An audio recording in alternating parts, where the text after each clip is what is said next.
Those numbered balls had 14 NHL teams on edge tonight. They had the worst records in the league this year. All 7 Canadian teams represented. And in the end, the Toronto Maple Leafs. It was the Maple Leafs winning the first draft pick. They haven't gone first since 1985, when they chose Wendel Clark.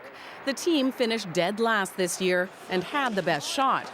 But after decades of bad luck, even the fans didn't believe they could win this. Honestly, I'm hoping they get the first overall, but I'd be surprised if they do.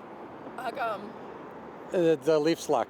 Of course, a first pick doesn't guarantee success. Last year, it was the Edmonton Oilers winning the prized pick, gaining a player called the best talent in a generation.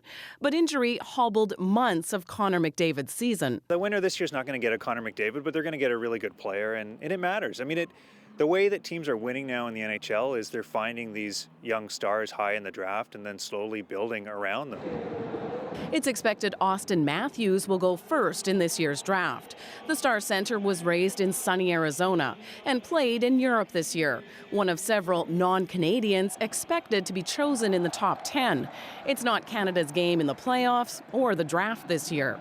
Teams are catching up. You know, I think the United States is better at hockey than they've ever been, and they're getting closer to Canada. They have almost as many players playing minor hockey as Canada does now, which is a first.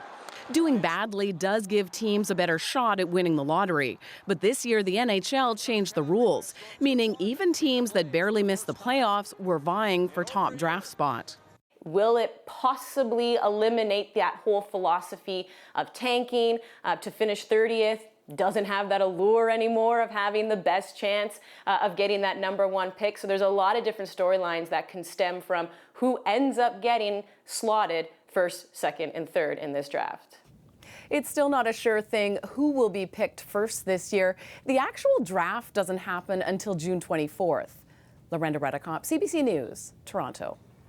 Lorenda mentioned Austin Matthews is expected to be the first pick. The last American to hold that spot was Patrick Kane, drafted by the Chicago Blackhawks nearly a decade ago. Since then, it's been 7 Canadians and 1 Russian.